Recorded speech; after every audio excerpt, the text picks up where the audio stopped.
the Austin FFA chapter from Austin High School. My name is Caitlin. My name is Abby. My name is Blake. My name is Katie. And I'm Ryan, and today we're going to show you the virtual third grade farm tour video.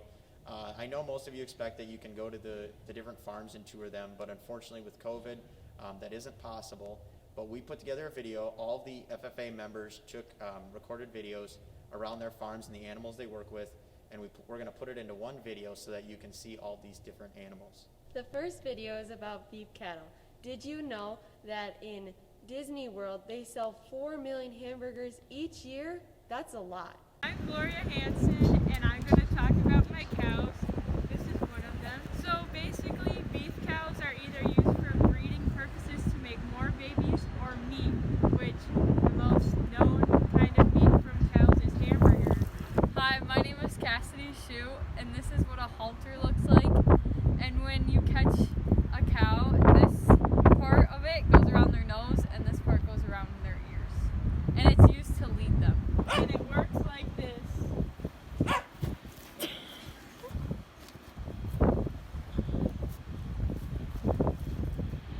So the two main things that cows eat is grain and hay. Grain is basically what they eat for breakfast and supper every day. And then hay is basically dessert, which tastes like candy to them.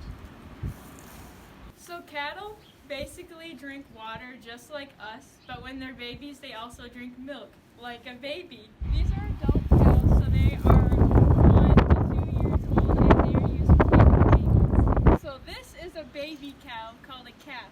They're only a couple months old, and they're already really big. As you can see, probably around 500 pounds. And so they, in the future, could be used for meat, like hamburger, or breeding purposes, like the adult cows. They don't get very cold in the winter because they have a lot of fluffy hair. Sometimes when the cows are standing still, we like to brush them to get their hair looking nice. And then it also builds a trust bond between the farmer and the cows.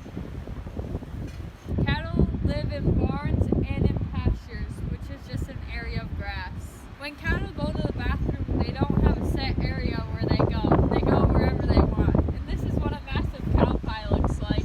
Our next video that we have for you is on dairy cattle. While beef cattle give you meat, dairy cattle give you your dairy products. For example, ice cream or butter or milk. Fun fact, brown cows don't give you chocolate milk.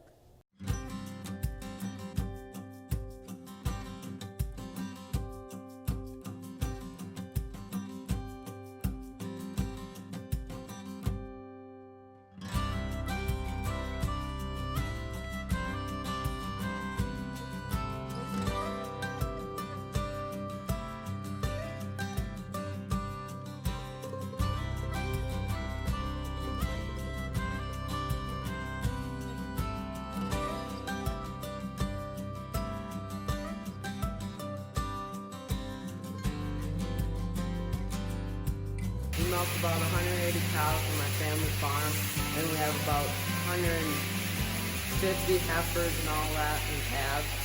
We finished all our steers, so we have around 100 steers.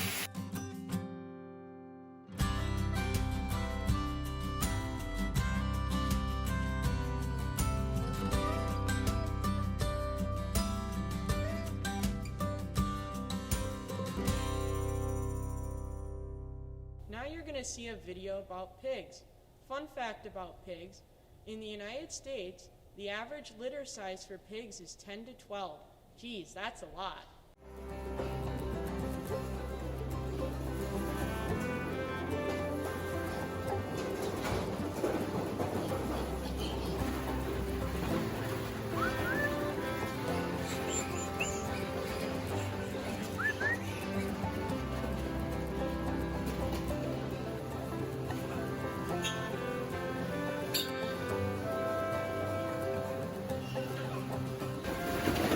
Hi, my name's Jeff. I'm a pig farmer. I get about 6,000 of these baby pigs at a time.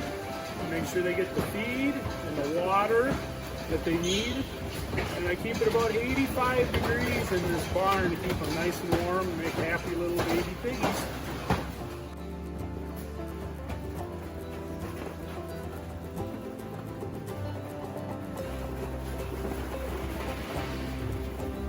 This is where all the little guys eat at. We got their feed here. It's a mixture of corn and soybeans. We got some pellets in there for the babies so they grow up big and strong. This is where all the little guys drink their water at. We got some already starting up. They're new, so they don't really know what's going on. To get the water out, they just nibble at this little water spout down here, and the water shoots out from the drink. Hi there, my name is Eric Hugerson. I work with Hugerson Pork. We're a small family farm over by Fairmont. Anyway, today I brought over some pigs to fill out this site. We've been filling it for the last couple of weeks. They come in around 12 to 13 pounds, and they will be out of here in 6 months at about 265 to 70 pound average. We wean, this sow unit anyway, weans twice a week. Weans about 1,100 to 1,200 pigs at a time, 2 times a week. So a lot of pigs going in and out, but this site's full, and we'll be on to the next one on Monday. I hope you guys enjoyed the pig video. Who knew that they could have 10 to 12 piglets in a litter? That's a lot. The next video is about rabbits. Rabbits can have 4 to 6 babies in a litter. A fun fact about rabbits is that there's 180 plus rabbit breeds in the world. That's a lot. Hi guys, my name is Brianna, and today I'm going to be talking to you about rabbits. So rabbits can weigh on average of 2 to 20 pounds depending on the breed of rabbit. There's a total of 47 different breeds of rabbits you can show, and in my barn, I have 5 of those different breeds. I have so many of those breeds just because I love learning about each separate breed, because each separate breed has its own unique characteristics to learn about. One question I have for you guys today that I want you guys to think about real quick is how many different teeth, how many teeth do you think rabbits have? So I bet most of you are going to say rabbits either have 2 or 4 teeth. But rabbits actually have a total of 28 different teeth. When feeding a rabbit, you should make sure you feed a rabbit as much as they can eat in 30 minutes. So I have bigger rabbits and I have smaller rabbits. My bigger rabbits get a cup of feed, and my smaller rabbits get half a cup of feed. You also want to make sure that your rabbit has a fresh supply of water every day, because that's very important for their diet. You can also give your rabbits little snacks such as hay, oatmeal, barley, sunflower seeds, vegetables, and apple branches off of your apple trees. Although I highly suggest that if you're going to give your rabbit vegetables, make sure you don't give them too many, otherwise they might get diarrhea and die. And I also suggest if you're going to give your rabbit sunflower seeds, make sure you don't give them too many, otherwise the rabbit might get a little bit too fat. And also, I highly suggest giving your rabbit barley, oatmeal, and hay, because even if they ate too much, it'll be totally okay. Hay, barley, and oats are actually really healthy and good for the rabbit because it helps their fur get in better condition. It'll make their fur more soft, glossy, and it'll just look better. Also, depending on the size of the rabbit will have a different size of the cage. So a bigger rabbit will have a bigger cage, and a smaller rabbit will have a smaller cage. In their cages, we have their feeder and their water dish, and then we also have small little resting mats that they can sit on, so their feet don't get all like sore and scabby, because that would be known as sore hogs. Also, in some of my rabbits' cages, we also have little golf balls that they can play with. And one thing I really recommend doing with rabbits is actually teaching them agility. It's something super fun.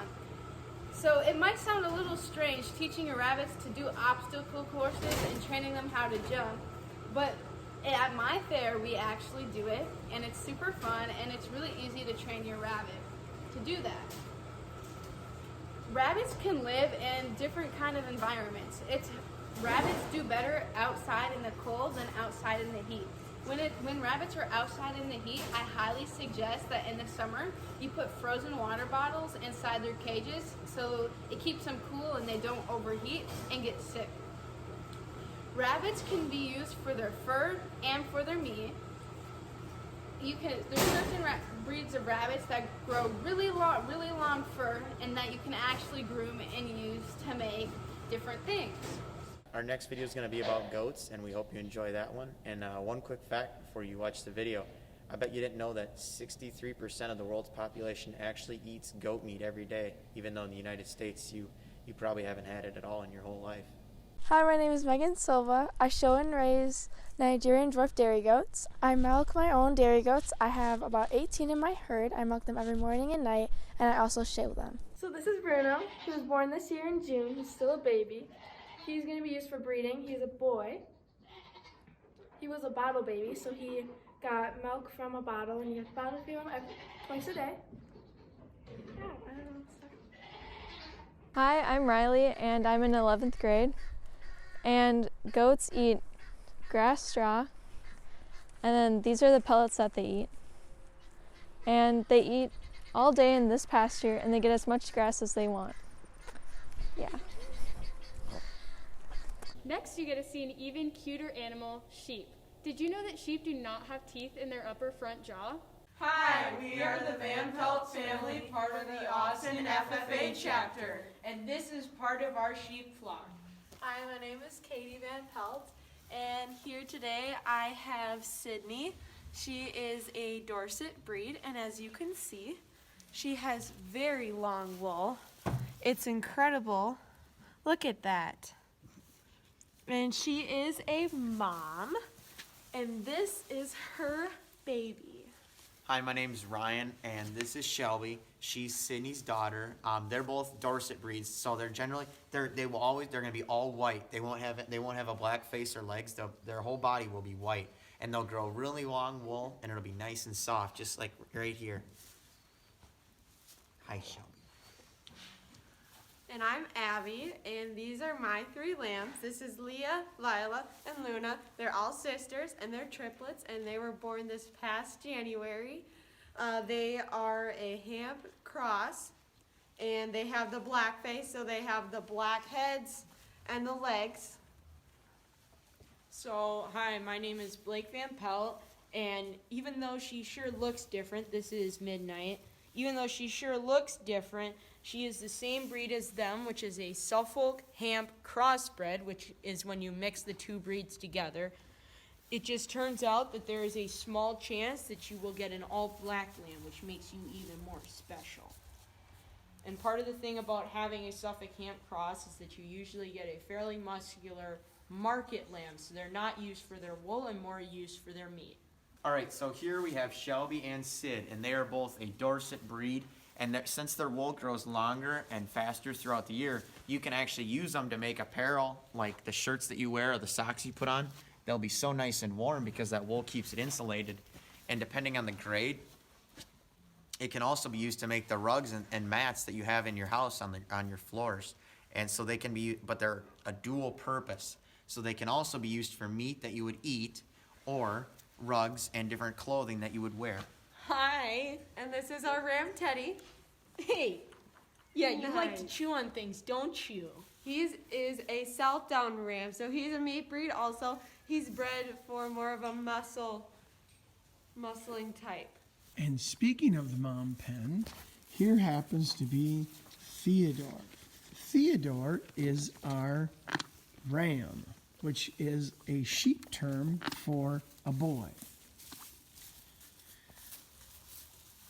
Here's more of the moms. I think they're a little scared of me and the camera today.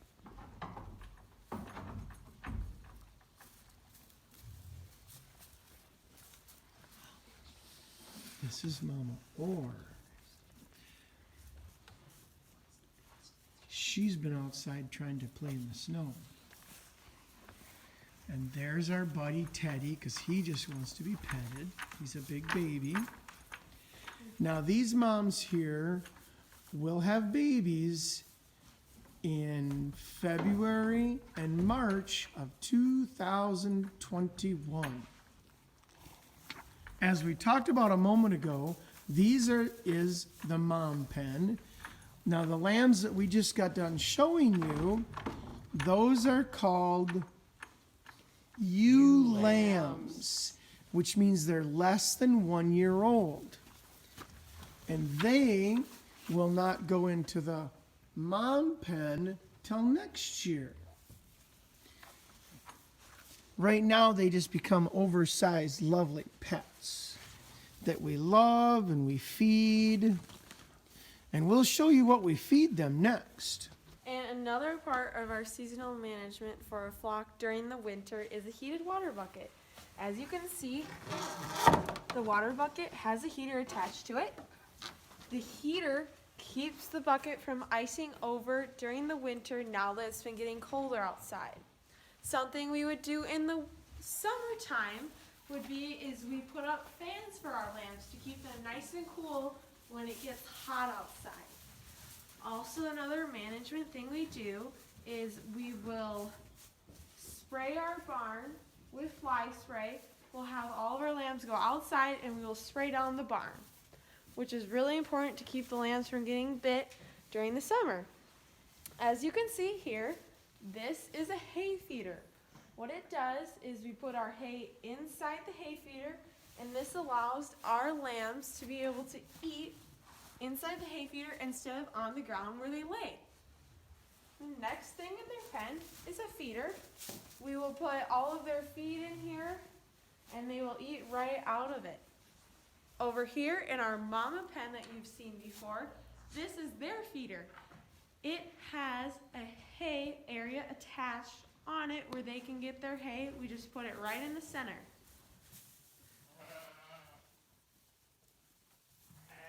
And then we also put their feed in this feeder. So today Blake is going to share with you a little bit about what our sheep eat every day. So this is corn. This is one of the biggest parts of a lamb's diet. This provides their energy for them to eat. Right there. And corn is grown in a lot of the fields around Austin if you're ever driving around and see it in the field. So this is the second part of their grain diet. These are protein pellets. There, Frank can get a good shot of them. The protein pellets, just as they're stated in the name, provides the lambs protein, which helps them grow. And when we feed those, we mix both of them together in a ration so that they get the right amount of each. So this is hay. This is probably overall the biggest part of a lamb's diet and the most important, because of the fact that lambs are ruminants, which means they have 4 stomachs. It allows them to properly digest the hay and get all the nutrients out of it, but a human couldn't because they only have 1 stomach. Having the 4 stomachs allows them to get all of the nutrients out of their hay. Now there's 2 other things that we have mainly in our lamb's diets. This is sodium bicarb. It's a little bit like, it looks like sugar there if you can get a good look at it. It's a little bit soft white powder, has a little nice shine like sugar. And the point of the sodium bicarb is it's just like if you've ever had a Tums. It helps if you have a little bit of a bloated stomach. It helps, like, I don't know, helps with that. This is your salt and minerals. Here, if I can get some out without spilling it all over. So the salt and the minerals is exactly what it's stated, just like most of these other bits. The salt and the minerals is just like you taking like your vitamin gummy, which helps you get all of your vitamins.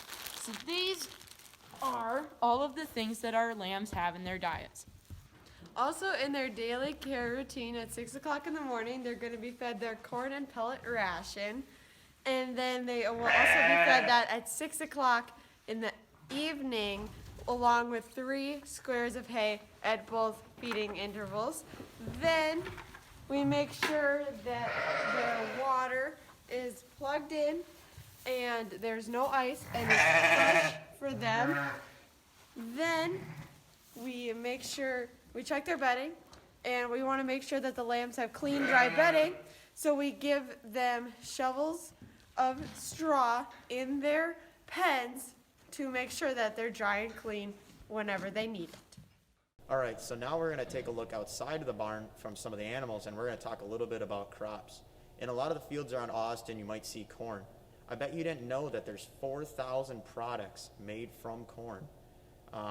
If you look around your classroom, you might think it's complex, but from your drywall to the Elmer school glue you use, to even helping to raise some of the food that you eat every day in the lunchroom, you're surrounded by corn and agriculture.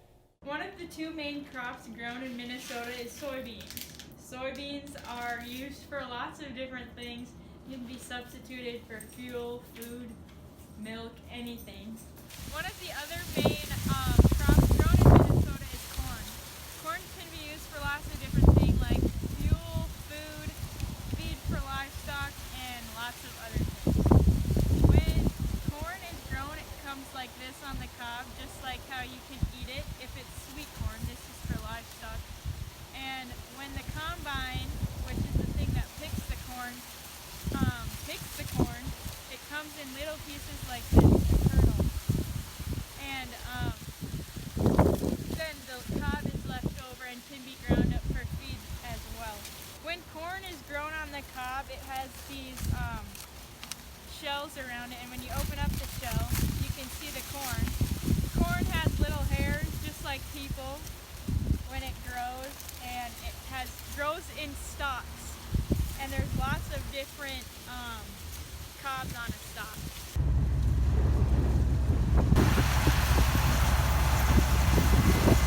So the pit is where the corn is dumped after it comes back from the field in a semi or tractor, and it goes up into the bins. The bins are where corn is stored all year round and can be taken out to sell to elevators and ethanol plants. And the dryer is a type of bin that has heaters in it that once the corn is picked and it's too wet to sell, it goes into the dryer and dries it to the right temperature and texture to sell. So now you're going to watch a video about the farm machinery used to bring in the corn that was mentioned in the last video. Did you know that the average tractor can weigh around 3 times as much as a school bus? Who knew?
Thank you for watching the 2020 virtual 3rd grade day on the farm.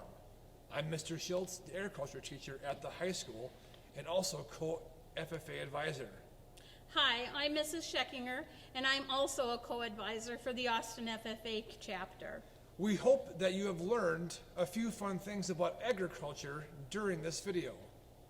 As you watch the video, we hope that it struck some interest in you, and as you get older, you feel like these same students and want to join our FFA group. Thanks for watching!